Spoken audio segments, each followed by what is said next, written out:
Cheers and salutations. Welcome, one and all, to Americans Learn. My name is Kit. Please be sure to like, comment, share, and subscribe, and hit that ring bell notification. That way, all of you are made aware when we upload new content upon our YouTube channel. And today, we have ourselves a fun video to check out. It is from none other than the Fat Electrician, and it is about how the Berlin Wall came crashing down and how communism turned East Germany into a prison state. So, now, let's face it, folks, the first week of the new year has passed, and I hope all of you are doing well.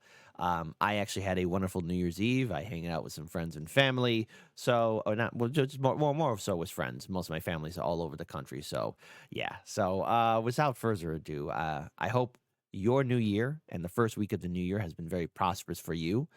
I know things are looking a little scary out there for 2024, but let's face it, let's go ahead and be headstrong and be dedicated to face this new year with optimism, hope, and yeah, so maybe a little bit of faith that maybe this year will be a better year for us all. So without further ado, take care of yourselves and each other.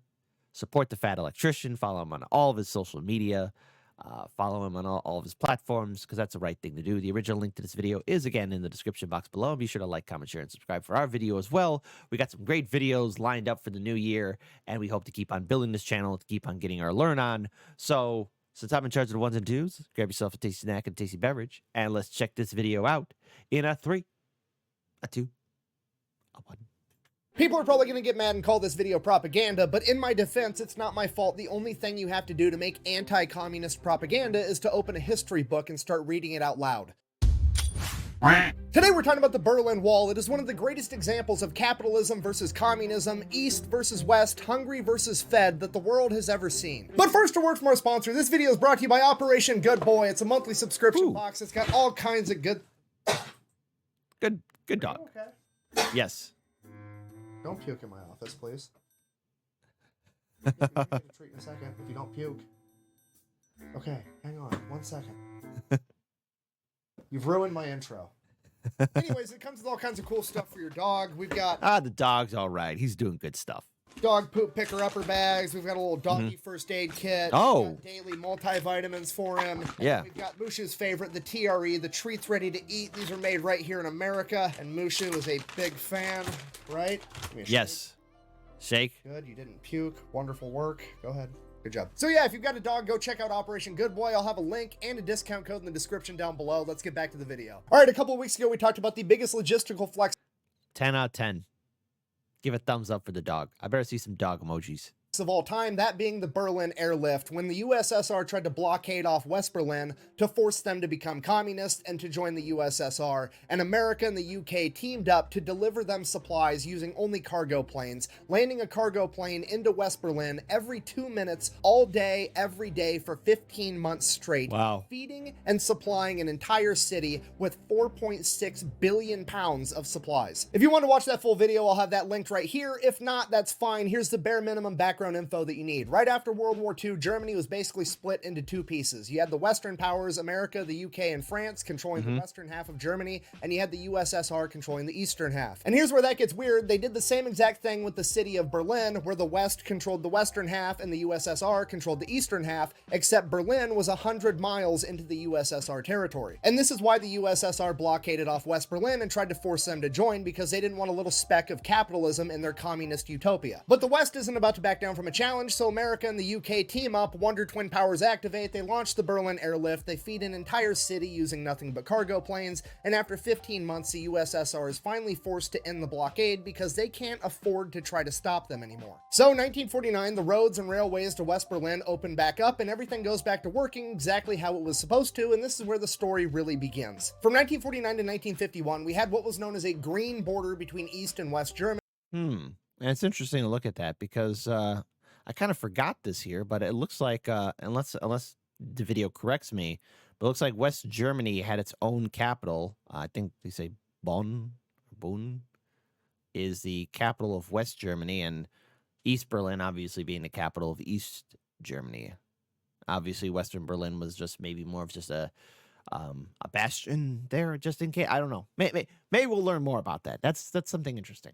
Basically, there was a border there. They're two separate countries. However, it was very, very easy to go from one country to the other and back. It was no big deal at all, which was really important because you have to remember, they just drew an arbitrary line right through the middle of Germany and were like, hey, these are two separate countries now. It was really complicated for a lot of people. You had people that had family members that now live in a different country. You had people whose home was in one country and job was in the other. You had farmers and property owners that now owned property in a country that they didn't live in. It was very, very complicated. And while the border is essentially open, a ton of people from East Germany are taking advantage of it and migrating to West Germany because it's way, way better to live in West Germany, where the evil capitalist pigs from America and the UK have been funneling in billions of dollars worth of food, money, and resources, helping to build West Germany back up as a country, as opposed to the USSR over in East Germany, who has done the exact opposite because they said, hey, we want our war reparations and we want them right now. The USSR takes over $10 billion worth of hard assets and natural resources out of the East German economy and ships it back home. That is a third of the working capital of the entire country. Quite literally just took a third of their economy and got rid of it. And if that wasn't bad enough, they also liquidated almost every factory in East Germany. They took all of the machinery, all the parts, all the material that they had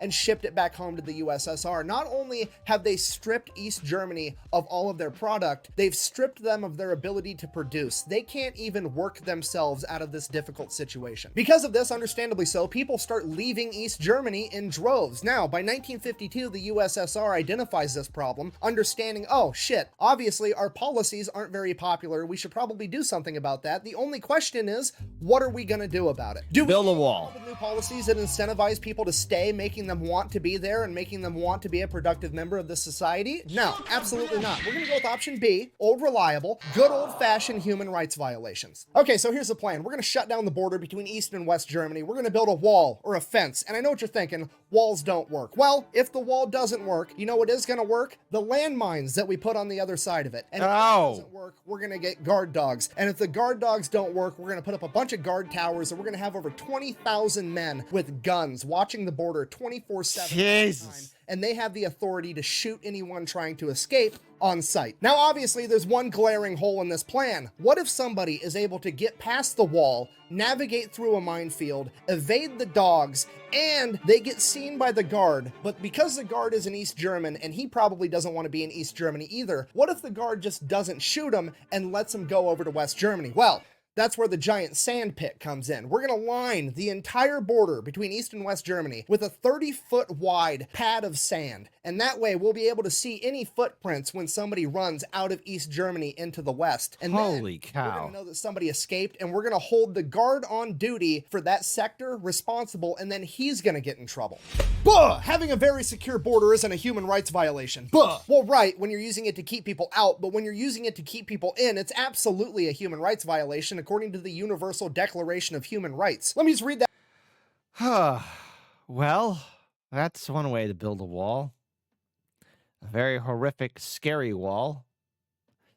Run, run, run. Get you know what? Get a giant pole stick or build a hot air balloon and fly over the wall.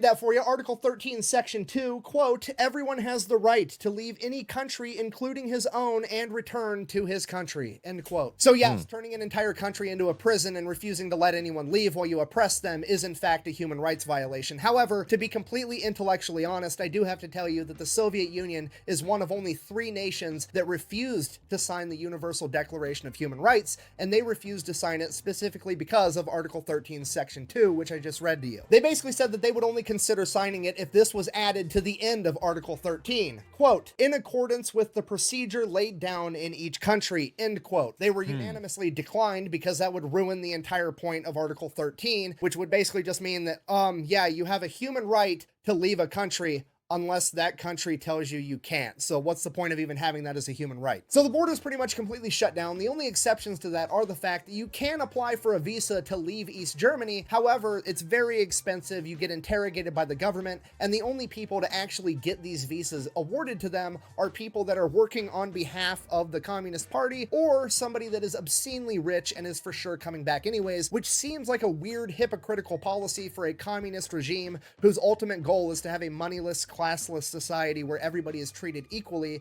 to have, but whatever. And then, of course, they have to allow travel from West Germany Mm-hmm. into West Berlin. And to do that, there's very, very strict routes anybody traveling from West Germany to West Berlin has to take, and they have to go straight from one, straight to the other, and they hit multiple checkpoints along the way. And this is extremely important because it opens up the Berlin loophole, because Berlin, the city that's 100 miles into communist territory, has that little speck of capitalism in it, and there's no border between West Berlin and East Berlin. So you can literally just walk from East Berlin right into West Berlin, and it's not an issue at all. So that becomes the only way to escape East Germany. People travel to East Berlin and then simply walk into West Berlin, and then they catch a car or a train or a bus from West Berlin to West Germany, and then they never go back. And between 1952 and 1961, somewhere between 2 and 4 million people do this. Bear in mind, East Germany only has a population of 17 million. That's over 20% of the population walks into West Berlin and never comes back. And of the people that did leave, they were disproportionately young, highly skilled, highly intelligent people like doctors, lawyers, skilled tradesmen, engineers. And because of this, this got the nickname the brain drain. So in 1961, the USSR is like, oh shit, this is a humongous problem. All the young, smart people are leaving. We got to do something about this. Should we,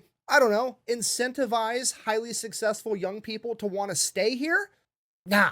Break out old reliable, more human rights violations for everybody. So August 13th, 1961, in the middle of the night, a bunch of East German construction workers and cops show up with guns, and they put a fence all the way around West Berlin. Not to keep the West Berliners in, but to keep the East Berliners out. And East and West Berlin at this point in time were still very much intertwined. There were people that lived in the East and worked in the West and vice versa, and there were people that had family members on one side or the other side, and there were people that owned businesses and property. There were people that were seeing relatives and got separated from their families, and they weren't allowed to get back on the other side of the wall. There were literally thousands of people in Berlin that woke up one day and it was just like, congratulations, you just lost your job, you just lost your property, you lost your business, you're now separated from your family. Because of this, people started trying to break into West Berlin, or they were breaking out into East Berlin to get people and bring them back into West Berlin. At first it was easy because it was just a fence and you could cut your way through it or you could scale it, but that fence rapidly turned into a 12-foot high concrete wall. And then when people started bringing ladders to scale over the top of it, they added a gigantic round metal top to it so there was nothing to grip and pull yourself over. And then they added barbed wire and guard towers and guards that were allowed to shoot you on sight and turned it into a full-on demarcation line around West Berlin. And that is when the escape attempts got incredibly creative. One of the more popular ones at the very beginning was that somebody from West Berlin would remove the gas tank from their car and they would just have a little 1-gallon jug for gas, just enough gas to drive into East Berlin, pick somebody up, and drive back to the west. That is actually pretty. Holy cow. 1 gallon of gas. God almighty. And the person would be strapped up underneath the car where the gas tank was supposed to be. But then the communists figured that out, and then they had the guards at every checkpoint before a car could go into West Berlin. They would take a flexible metal wire and shove it down into where the gas tank should be to make sure it was in fact a gas tank. So then that plan was out. So one guy decided he was going to take his BMW Isetta, cut the roof off, and then he was just going to drive right underneath the checkpoint going full speed, and he was going to duck, and that's how he was going to break into West Berlin, and that's exactly what he did. And yes! The East Germans added spike strips and barricades to every checkpoint. Every time somebody escaped into West Berlin, the communists fixed however it was possible. They made it more and more difficult, and the escape attempts got more and more creative. Some of my personal favorites include shooting a steel cable over the wall from a high building and then zip lining to the other side, having somebody from We got ourselves a Batman. West Berlin get a cow costume and tow a cattle trailer into East Berlin, and then have 2 of his friends dress up in the cow costume and stand in the cattle trailer as they made it through the checkpoint. Stealing a tank and trying to drive it through the wall. And when you got away from the Berlin Wall itself and you actually went to the East and West German border, the escape attempts got even crazier. One group of brothers took a farmer's crop duster, painted it like a Soviet MiG plane, flew it from West Germany into East Germany, picked up their other brother, and flew him back. And my absolute personal favorite of communism was when 2 fathers got together and for a year and a half gathered fabric and propane and supplies so that they could build a fucking hot air balloon to escape to West. Yo, hold on, rewind that, because I was thinking, hey, you just build a. I didn't know somebody actually really did that.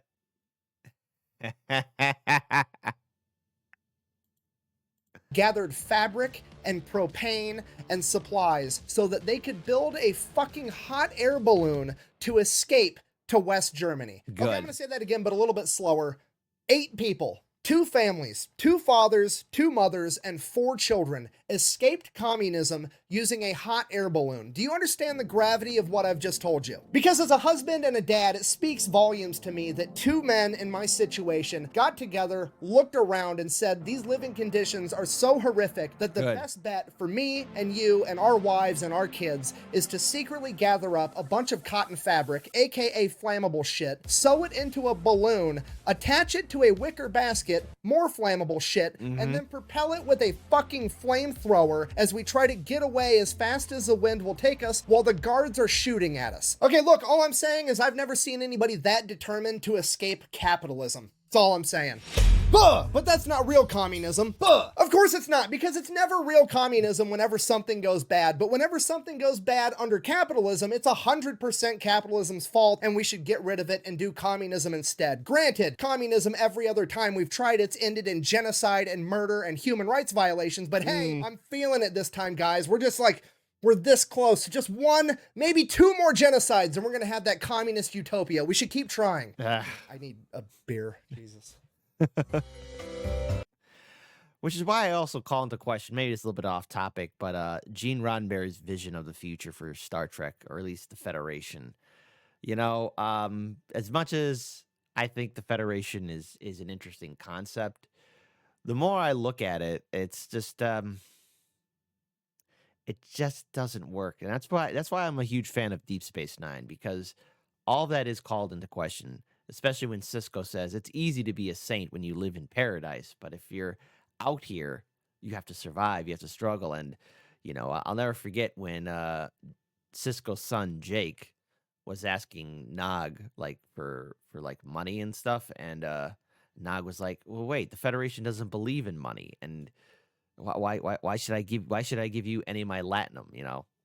That's that's that's why I like Deep Space Nine. Such a great show, and yes, the Cisco is the greater of the captains, and the reason why is because of this. When Q came to Deep Space Nine, he was doing all his shenanigans. Now, I used to watch Star Trek: The Next Generation with my family. But when I saw Deep Space Nine by myself, Cisco knocked out Q. Okay? He knocked him out. Straight out. Knocked him out. And Q was like, "Picard doesn't punch." And Cisco said, "I'm not Picard." Young Kit Cabello was surprised. I was shocked. Shocked. I didn't know we could do that.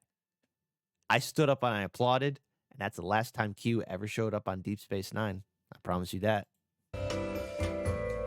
Sorry, I got carried away. I apologize. Anyways, the wall around Berlin gets more and more impenetrable, and eventually the only way to actually escape into West Berlin is to dig a tunnel and crawl your way out, which a ton of people did. Now, obviously, this is a PR nightmare. The communists have to explain to everybody why on earth they blocked off West Berlin and they're not letting anybody through, and because of that, they decide to give the Berlin Wall their name, the Anti-Fascist Rampart.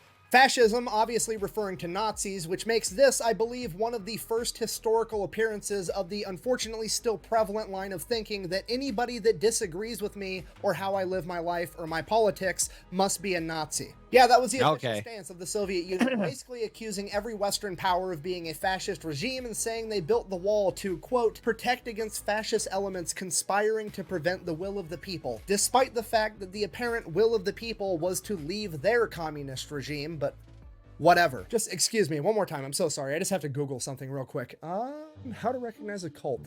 Absolute authoritarianism without accountability. Check. Zero tolerance for criticism or questions. Like getting arrested for political jokes, so I'm going to go with check. Lack of meaningful financial disclosure regarding the budget. Check. Unreasonable fears about the outside world that often involve evil conspiracies and persecutions. Check. Okay, sorry. Anyways, back to the video. Despite all the propaganda saying... I think we've seen our fair share of cults all around the world, okay? So just remember, folks, be a free thinker. It's okay to listen to other people, but just think for yourselves. Please always think for yourselves and keep your head on a swivel. 2024 might be a crazy year. the Western world was literally just a bunch of Nazis. Most people in East Germany didn't buy it, and a ton of them still tried to escape to the West. Over the duration of the Berlin Wall, over 100,000 people would be captured and imprisoned for either telling political jokes, criticizing the government, or attempting to escape. In just a couple years, by 1964, these political prisoners were starting to stack up really quickly, and the USSR had to do something about it because it was costing them money and the prisons were full and they had to get rid of all these people. So, I mean, what's a communist regime to do? Well, that's easy. We've got all these prisoners that we don't want. They don't want to be here. Let's ransom them over to the West. And that's exactly what they do. They ransomed 33,000 political prisoners to the West, and the West paid on average 4,000 Deutschmarks per person. I say on average because it wasn't a static price. The USSR put different values on different people based on their skills and job set. For example, a general laborer might only bring 1,800 Deutschmarks, whereas a doctor could bring 15,000. Now, granted, I'm probably reading too far into this, but I do find it a tiny bit hypocritical that the communist government, the same government that supposedly is striving to create a moneyless, classless society where everybody is equal, is also taking political prisoners, assigning different values on their life based on their ability to produce an economic output, almost like they're putting them into separate classes, implying that some people are worth more than others, and then they're turning around and trying to sell them to another government for money, which is allegedly something else they don't want, which is, you know, weird. It's almost like it's all a bunch of talking points and bullshit so they can have a bunch of control. I can do this all day. How long? What is it going to take to convince you that communism is bullshit? Tell me. I'll do it. Your Honor, I object! And why is that, Mr. Reed? Because it's devastating to my case! Overruled. Good call! In addition to the 33,000 political prisoners that the USSR essentially auctioned off for money, they also agreed to release 215,000 East German citizens for the low price of 2.3 billion Deutschmarks. Between 1945 and 1989, over 600 Germans were killed either trying to cross the border from East to West Germany or from East to West Berlin. And that is considered to be a very low, very conservative number because the USSR didn't want to release the actual numbers or admit that they'd killed anyone, because every single person they killed trying to escape communism was a huge political hit to them. Which raises the question, what happened in 1989? Well, that's the best part of the whole story. By 1989, the Soviet Union was going bankrupt. They were beginning to crumble. They were losing their sphere of influence. And we cannot forget a thing called Chernobyl, too. That was another thing. That was another thing that went down that the whole world was like, oh, that's not cash money. If you haven't seen the HBO series Chernobyl, please check it out.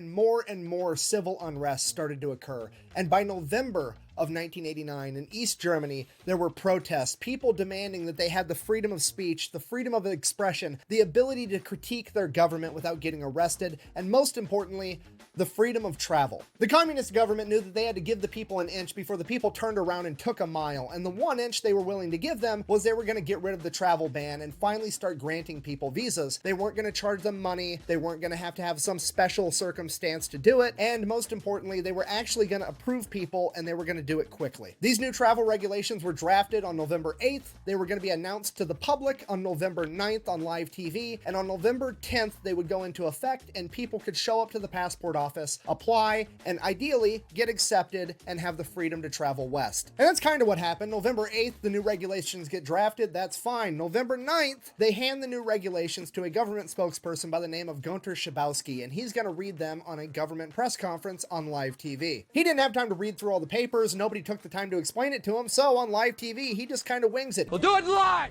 Fuck it! He reads off what he thinks is important, which is just, here's the new rules that we're living by, and everybody's like pretty happy about it. And one journalist asks, when does this go into effect? And Gunter, not having time to have read through all the papers, kind of shuffles through them real quick, looking for an effective date, and which he doesn't see one. It's there, he just doesn't see it. So he just kind of shrugs and he's like, as far as I know, quote, immediately.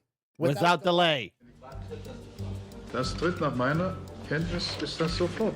And with that, going out on live TV, East Germans got up and started going to the wall. Now, this announcement was at the ass end of a boring government press conference, so not a lot of people saw it, but then the news outlets started picking it up and they started airing it, both in East and West Germany, and then even more people started showing up on both sides of the wall. And within just a few hours, tens of thousands of people had shown up to Checkpoint Charlie, one of the main checkpoints for the Berlin Wall, to go from East to West, and they demanded to be let go because they had just been told by their government on live TV that they had the freedom of travel. And the guards had no idea what was going on, and they were outnumbered tens of thousands to one. And eventually the guards were forced to simply let people through. And then word spread that they actually let them through. And all of Berlin, both East and West, came out and had basically the biggest block party the world has ever seen, as a city that had been divided in half for 28 years was finally reunited. And then they celebrated this reunification by tearing down the wall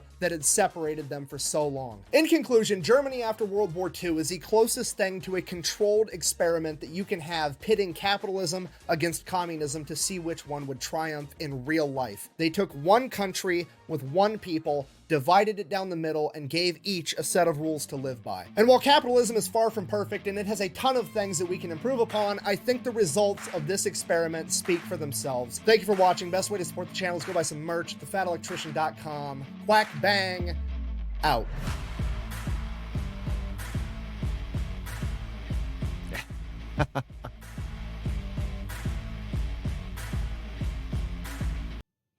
All right there, folks. There's a lot to take away from this.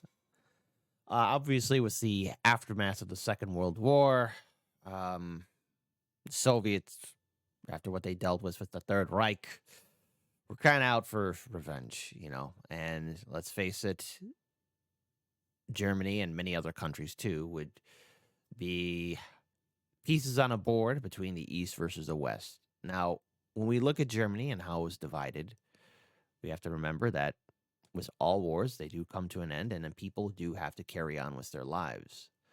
And every action has a consequence, a reaction, and people need to remember that once the war was over, you know, many people had to restart their lives. But now with the new powers that be, being the Allied powers with America, the UK, France, and the others, and the Soviet Union, each wanted to have their own sphere of influence. Unfortunately, this led to many families to be divided. This led many families to be, well, unable to see each other. You know, we still have an example of that to this day, but how many of the older members are still around is quite debatable. But, you know, there's North and South Korea, for example, and everything that came with that. So, looking at Berlin and East and West Germany, the wall came down. Families reunited. I had to pause myself because I thought I saw a ninja cutting onions. Sorry, this Christmas was a little bit difficult for me. It wasn't easy, and so when I say take care of yourselves and each other, when I say look after each other, enjoy the time that you have with your loved ones, because you never know. Life is short, life is precious, and it could go away like that.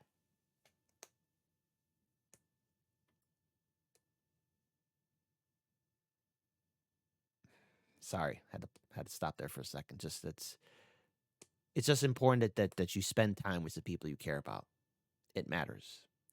So, looking at how East Germany and eventually Berlin itself was reunited with Western Germany and Western Berlin, there is hope for a better future. Walls do tumble down and families reunited. I only can imagine what the celebrations were like once finally people were able to be free and move around. Must have been one hell of a block party. I would have liked to have seen it, but knowing this happened in 1989, oh geez, I must have been 4 years old. Different time. Take care, folks.